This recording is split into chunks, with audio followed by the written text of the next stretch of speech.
Senhor, capacita-nos, se propício a nós, aos seus escolhidos, ao seu povo e a todos os que te buscam de todo o coração. Jeremias 29, 13.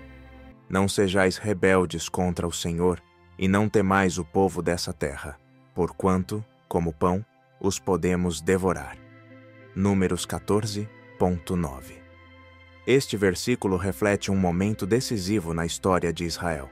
Após saírem do Egito e enfrentarem diversas provações no deserto, os israelitas estavam diante da terra prometida, mas o medo os impediu de avançar. Enquanto a maioria dos espias viu os habitantes de Canaã como gigantes intransponíveis, Josué e Calebe enxergaram algo diferente. Uma oportunidade de vitória que dependia de confiar em Deus. Eles compreenderam que os desafios poderiam se tornar alimento, um meio pelo qual Deus os faria crescer na fé e na obediência. Esta mensagem é profundamente aplicável à vida cristã. Deus não nos chama para fugir das provações, mas para enfrentá-las com confiança nele. Assim como o povo de Israel, muitas vezes hesitamos, sentindo-nos pequenos diante dos gigantes de nossas vidas. Sejam eles problemas financeiros, conflitos familiares, doenças ou inseguranças pessoais. No entanto, quando nos lembramos de que Deus está conosco, essas dificuldades podem nos fortalecer e nos transformar. Podemos desfrutar também de outros versículos bíblicos que reforçam esta palavra de fortalecimento e coragem. Estas coisas vos tenho dito para que tenhais paz em mim. No mundo tereis aflições, mas tende bom ânimo. Eu venci o mundo. João 16.33. Jesus nos alerta que as provações são inevitáveis, mas nos dá esperança. Ele já venceu o mundo e nos dá forças para enfrentar as dificuldades com coragem. 2. E sabemos que todas as coisas contribuem juntamente para o bem daqueles que amam a Deus, daqueles que são chamados por seu decreto. Romanos 8.28. Esse versículo reforça a ideia de que Deus utiliza até os momentos mais difíceis para nos moldar, fortalecer e realizar seus propósitos em nossa vida. 3. Porque o meu jugo é suave e o meu fardo é leve. Mateus 11:30. Jesus nos convida a entregar nossos pesos a Ele, garantindo que, em Sua presença, podemos encontrar descanso e alívio, mesmo nas maiores provações. 4. Se alguém quer vir após mim, negue-se a si mesmo, tome a sua cruz e siga-me. Mateus 16.24. Este chamado de Jesus nos lembra que o crescimento espiritual frequentemente exige enfrentarmos desafios, confiando que eles fazem parte de nosso chamado. A palavra em Números 14.9, junto com os versículos do Evangelho, aponta para um tema central: a necessidade de enfrentarmos as dificuldades com fé e coragem, reconhecendo que Deus usa cada desafio para nos fortalecer. Os israelitas viram os gigantes de Canaã e se sentiram derrotados antes mesmo de lutar. Mas Josué e Calebe compreenderam que Deus era maior do que qualquer obstáculo. Da mesma forma, muitas vezes enfrentamos problemas que parecem insuperáveis. Podemos ser tentados a fugir, procrastinar ou buscar soluções fáceis, mas isso só nos leva a um lugar de estagnação espiritual. Jesus nos encoraja a enfrentar as aflições com confiança nele. Ele venceu o mundo e essa vitória nos pertence. Quando vemos as provações como oportunidades de crescimento, podemos experimentar o poder de Deus em nossa vida de maneiras surpreendentes. Além disso, ao entregar nossos fardos a Cristo, percebemos que Ele não apenas nos fortalece, mas também transforma nossos sofrimentos em testemunhos de Sua graça. Senhor Deus, nesta manhã, venho diante de Ti em humildade e gratidão.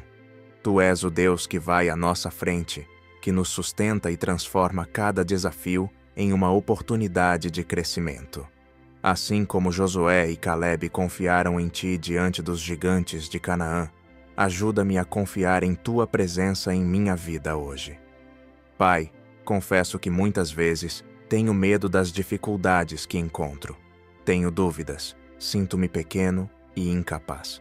Mas Tua palavra me lembra que em Cristo sou mais do que vencedor, que posso enfrentar qualquer desafio porque Ele venceu o mundo.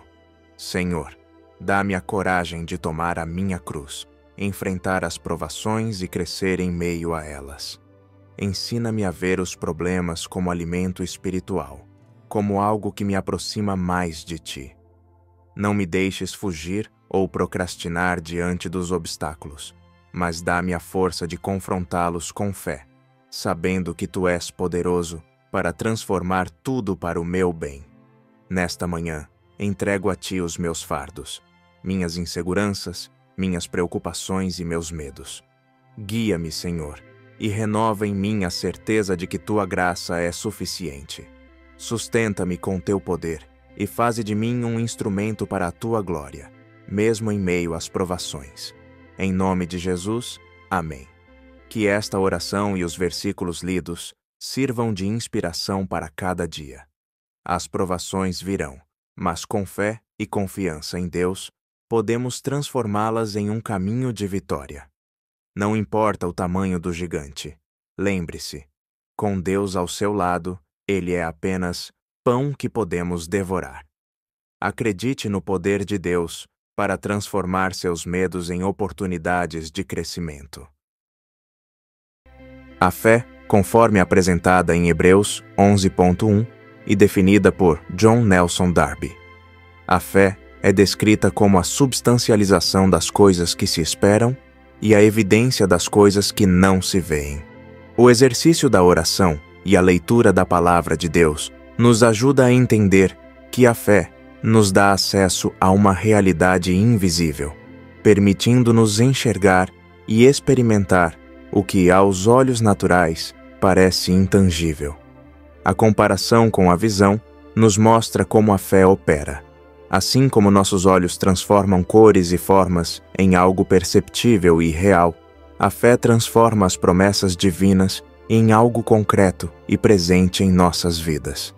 Vamos aprofundar isso à luz de alguns versículos bíblicos. No entanto, o justo viverá pela fé. Abacuque 2:4, do Antigo Testamento, e também repetido em Romanos 1:17. Se vocês tiverem fé do tamanho de um grão de mostarda, poderão dizer a este monte: mova-se daqui para lá, e ele se moverá. Nada será impossível para vocês.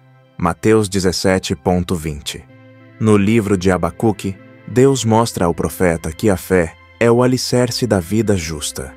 A visão de Abacuque era limitada pelas circunstâncias, destruição, sofrimento e incertezas no povo de Judá.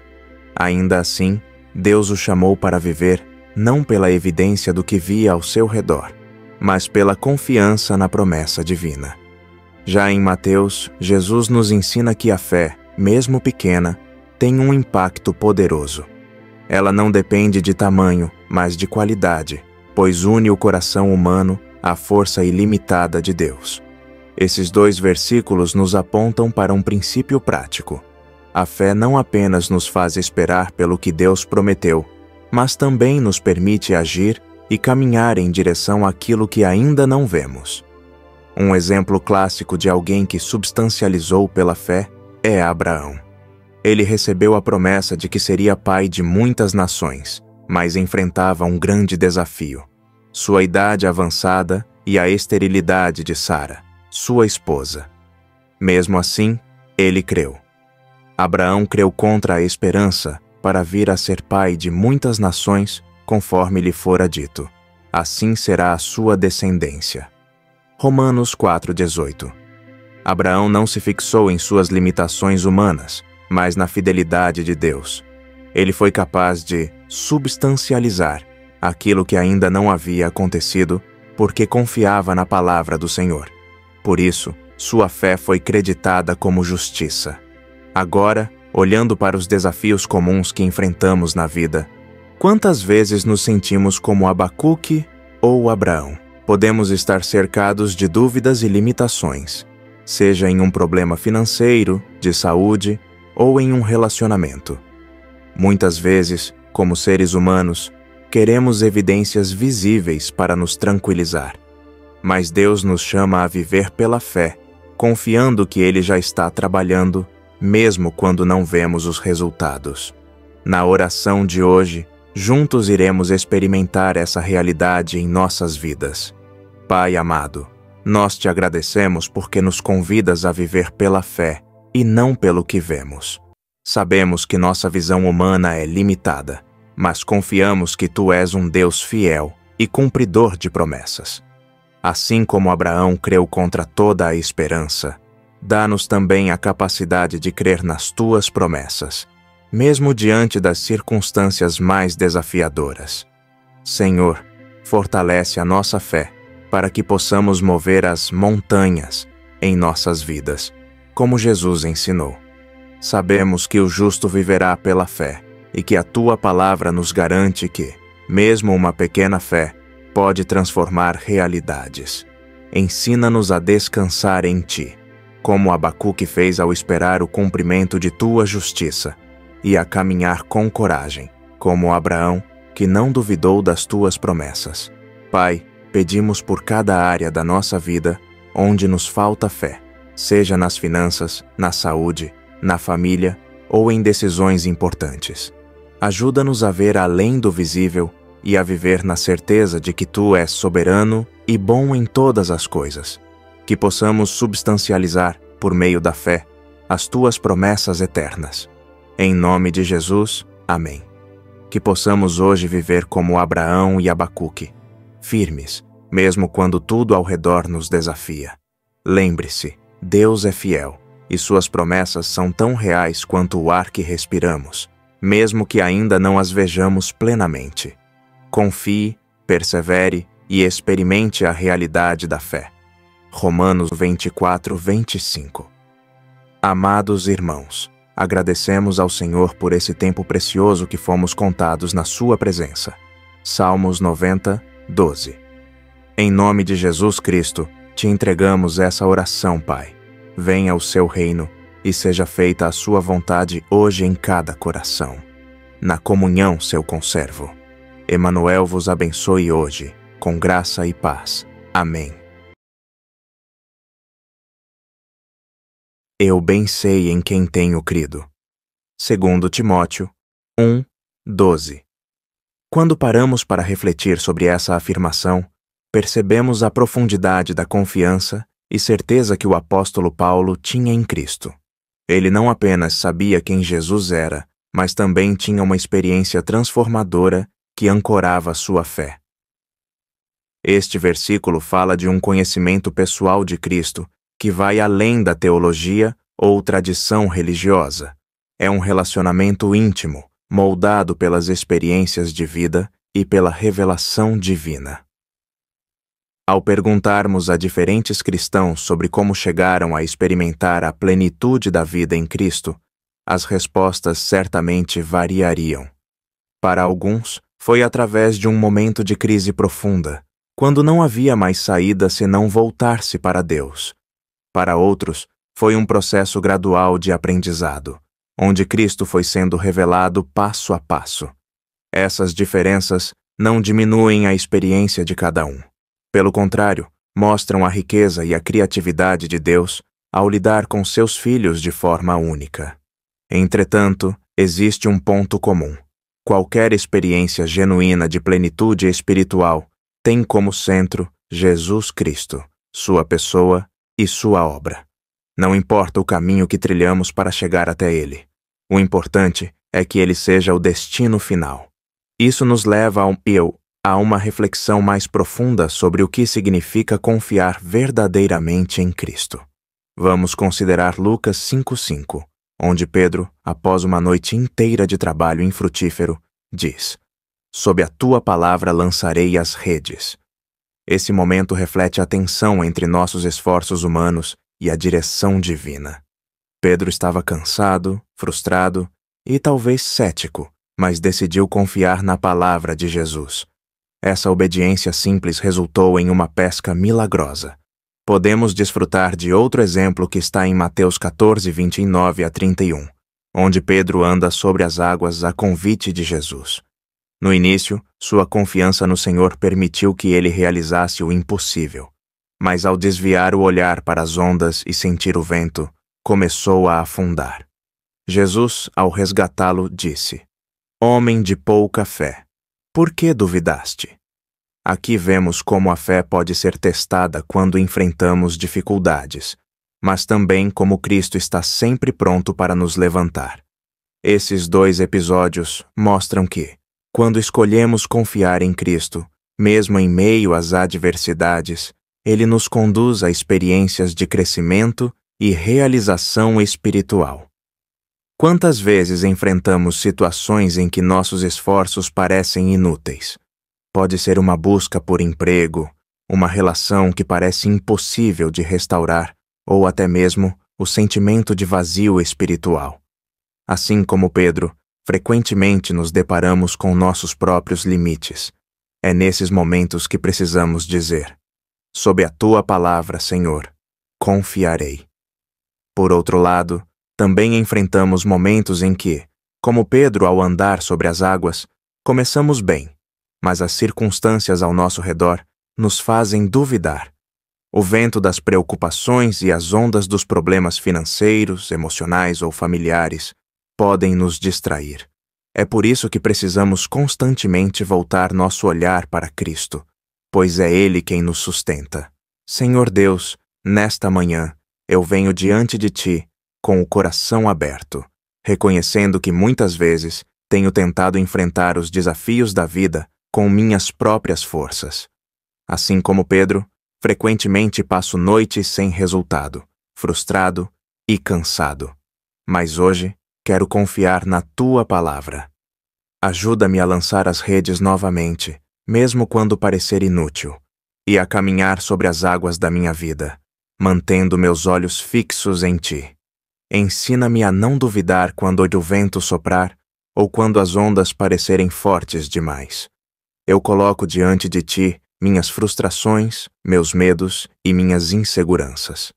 Peço que me guies e me mostres que a verdadeira plenitude vem de confiar em Ti e não nos meus próprios esforços. Obrigado porque Tu és o Deus que opera o impossível e que transforma a obediência simples em milagres extraordinários. Que a cada dia eu possa conhecer mais de Ti e do Teu poder. Em nome de Jesus, amém. Esse desfrute da palavra de Deus nos lembra que, independentemente de nossos caminhos e experiências, a centralidade de Cristo é o que une e dá propósito à nossa fé. Quando mantemos o foco nele, podemos enfrentar qualquer desafio com a certeza de que Deus está conosco. Amados irmãos, agradecemos ao Senhor por esse tempo precioso que fomos contados na presença do Senhor. Que o Senhor vos abençoe hoje. Em nome de seu Filho Jesus Cristo, te entregamos as novas vidas. Hoje, Pai, cresce mais em nós. Amém. Ele, porém, me disse: "Vê, não faças isso. Sou conservo teu. Adora a Deus." Apocalipse 19:10. O texto relata o momento em que João, em sua visão do Apocalipse, tenta adorar um anjo, mas é corrigido. Este ato, embora incorreto, reflete um coração arrebatado pela grandiosidade da revelação divina. Ele estava contemplando a glória da Igreja, descendo do céu, a obra-prima de Deus em sua plenitude. Apesar de seu erro, vemos o zelo de João, que, em meio à emoção e à reverência, foi dominado por um desejo profundo de adorar algo tão sublime. Este exemplo nos ensina que até os corações bem-intencionados podem se equivocar, mas a essência de buscar a Deus é o que deve ser preservada. Podemos associar este episódio a outros versículos das Escrituras que reforçam a necessidade de direcionarmos nossa adoração somente a Deus. Amarás o Senhor teu Deus de todo o teu coração, e de toda a tua alma, e de todo o teu entendimento. Mateus 22:37. Eu sou o Senhor, e não há outro. Além de mim, não há Deus. Isaías 45, 5. Os verdadeiros adoradores adorarão o Pai em espírito e em verdade, porque são esses que o Pai procura para seus adoradores. João 4:23. Confia no Senhor de todos o teu coração, e não te estribes no teu próprio entendimento. Provérbios 3:5. Esses versículos convergem para a centralidade de Deus em nossa adoração e confiança. Em Mateus, aprendemos que Deus exige todo o nosso ser na adoração. Isaías nos lembra de que não há outro além dele. João destaca a busca de adoradores genuínos, enquanto Provérbios nos ensina a depender completamente do Senhor, mesmo quando não entendemos completamente seus planos. Na vida diária, muitas vezes enfrentamos situações em que somos tentados a desviar nossa adoração ou confiança para coisas passageiras, um emprego, uma pessoa, ou mesmo as nossas próprias habilidades. Mas a palavra de Deus nos convida a centralizar tudo nele. Um exemplo claro é o de Abraão, que demonstrou sua fé inabalável ao confiar em Deus para prover um cordeiro no sacrifício de Isaque. Gênesis 22:8. Abraão poderia ter confiado em seus próprios instintos ou duvidado, mas escolheu adorar e confiar em Deus, mesmo quando tudo parecia difícil de entender. Explicando o texto, percebemos que João, assim como nós, era humano e sujeito a erros, mas sua intenção estava enraizada no amor e na adoração a Deus. O mesmo coração que o levou a cometer um equívoco também o manteve humilde e receptivo à correção divina. Este é um lembrete poderoso de que Deus busca corações dispostos, mesmo que imperfeitos. Ele deseja que sejamos como Abraão ou João, falíveis, mas apaixonados por sua glória. Agora, uma oração baseada nos versículos lidos. Senhor, Pai Todo-Poderoso, nós nos curvamos diante da Tua majestade e reconhecemos que só Tu és digno de nossa adoração. Ensina-nos a confiar em Ti de todo o meio coração, como nos orientaste em Tua palavra. Livra-nos, Senhor, de adorar o que é passageiro, de colocar nossa confiança em coisas ou pessoas que não podem nos salvar. Assim como Abraão confiou em Ti, no Monte Moriá, ajuda-nos a crer que Tu proverás em meio aos nossos desafios. Fortalece nossa fé para que, mesmo em momentos de dúvida ou confusão, possamos nos lembrar de que Tu és fiel e que todas as Tuas promessas se cumprem. Corrige-nos, Senhor, quando errarmos, assim como fizeste com João. Que o nosso coração permaneça humilde e disposto a aprender contigo. Que possamos ser verdadeiros adoradores, que Te buscam em espírito e em verdade, confiando que Tu és o único Deus, eterno e imutável. Obrigado por Tua paciência e amor para conosco. Caminha conosco hoje e sempre, guiando-nos em cada passo, para que possamos viver para a Tua glória e sermos luz neste mundo. Em nome de Jesus, amém. Que possamos aprender com João e Abraão que Deus valoriza corações dispostos a adorá-lo e confiar nele, mesmo em meio às nossas fraquezas e dúvidas. Assim como eles alcançaram êxito em suas jornadas, também podemos encontrar força e direção ao nos rendermos totalmente à vontade de Deus. Amados irmãos, agradecemos ao Senhor por esse tempo precioso que fomos contados na Sua presença. Pai, entregamos essa oração a Ti, em nome de Seu Filho amado, Jesus o Cristo. Seja feita a Sua vontade e venha o Seu reino, hoje, na Sua comunhão, Seu conservo, graça e paz em Cristo Jesus. Amém.